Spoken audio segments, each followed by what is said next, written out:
What's going on? Just a quick update on the watermelon patch.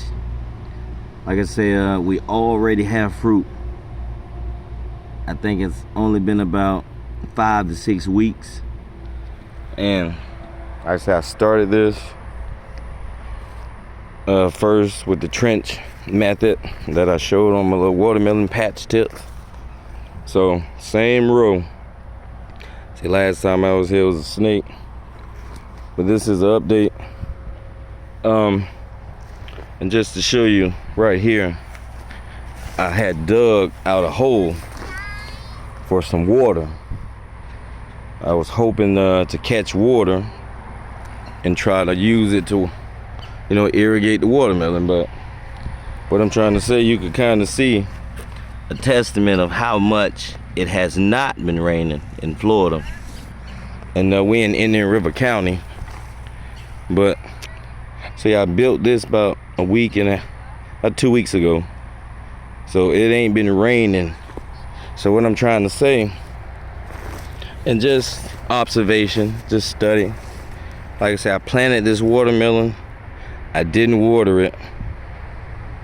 I put the cow manure. But it has been growing without zero water, healthy. Now, one thing I did, I do notice from basic study that when they grow watermelon in Africa,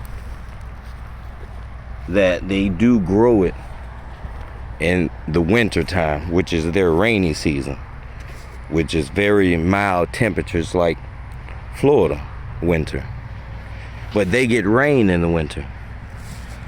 So long story short, I really think that watermelon is more drought tolerant than people think.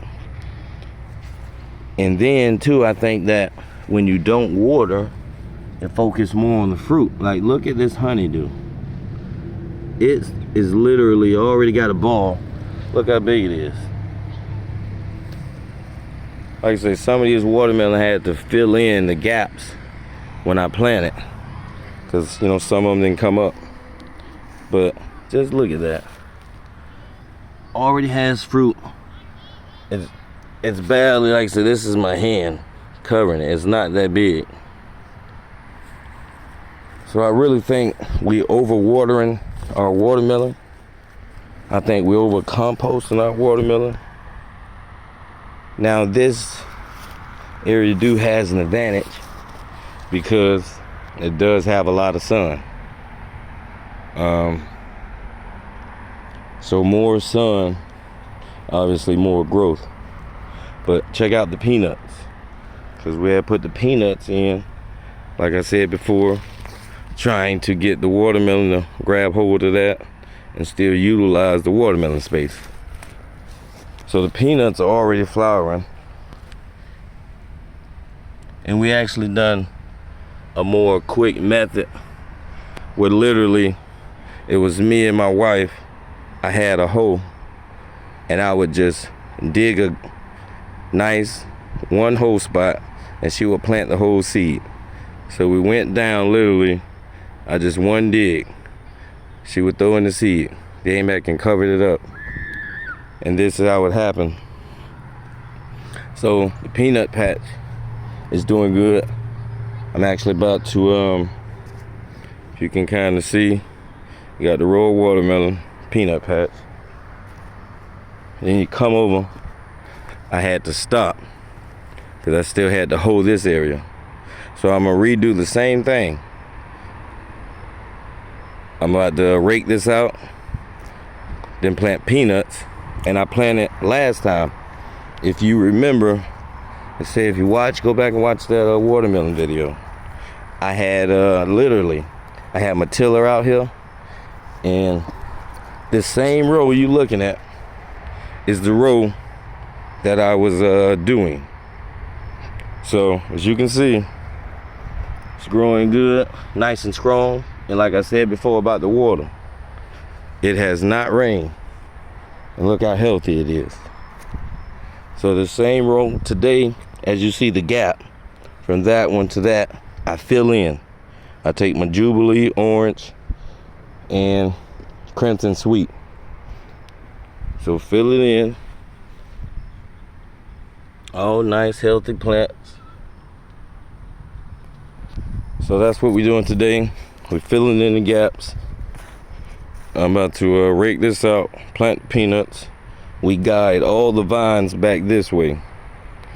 So that way, see, it stays in that area, and we're gonna grow peanuts under it. Last time when I was here, this is the popcorn.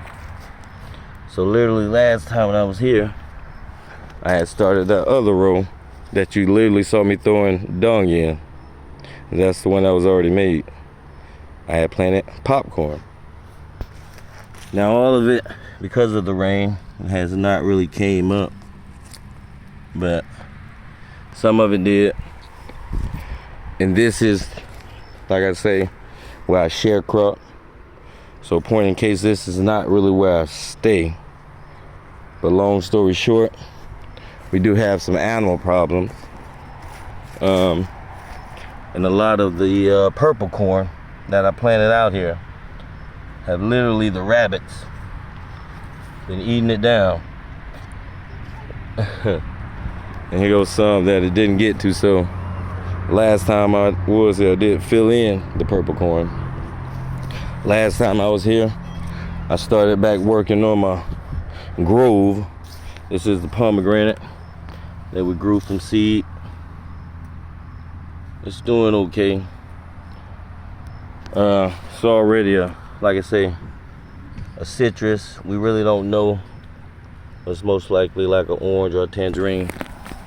And I literally, it's a whole bunch of them in here. I just got them. And I, like I say, because we run the little nursery, we get so many seeds that we just save. Jay. So I planted a whole bunch of trees last time, like this mango. And like I say, this is all sharecropping. This is avocado. We don't own it. And just to, you know, some of the fears of sharecropping, that you might plant these trees here for somebody else. But worst case scenario, if I ever did leave here, as you can see, these trees I could dig up easily and take them with me. So that's why you don't be afraid to sharecrop, to use somebody else's land. It's all really, like I said, a year ago, I was just barely growing corn and watermelon in my front yard. Now it's like I say, got rows this area working on. I started this pond. I'm trying to clean up this area, then back up and plant more watermelon. Then I got that area, watermelon. I got under this big old tree. Point in case, people really don't care about the things they're not using. So I'm about to start watermelon here again. And then, like I say, I'm not doing this just to gain or profit. And when I say just to, just, I really would like to live off farming, but because it's part of my passion, I'm not going to just be too savage with gain. So that's why I started the 25-cent plants. We're just gonna make a little money to survive, and the rest, we just want people to get back to garden. So this is the purple corn that I put. I know this was supposed to be the tomato pit, but the tomatoes actually in the winter didn't do too good. That's actually a voluntary tomato. We just planted some sweet potatoes, and this is all, like I say, no water, comes up on its own. This is the potatoes that I put in here, and they doing good. Nice flower.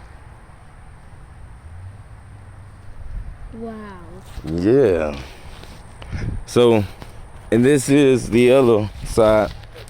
Like I said, a year ago, I was just learning, and I planted the watermelon here. If you go back and watch some of my nursery updates, and this is part of my failure.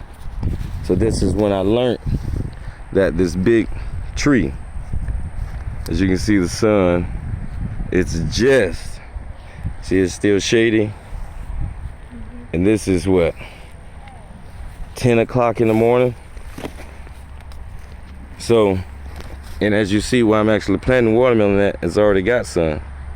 So one thing I did learn last year, this was too shaded. It started out good, but then eventually the shade caught up. I planted it in like September, and when the sun actually bent south, it just got worse and got colder. So it's part of the failure. It had its time of looking good. It did not produce anything worth eating. Did throw some little fruit, but so yeah, we're gonna clean this up.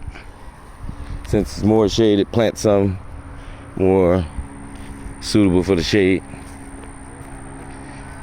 Yep, so that's the update on the patch.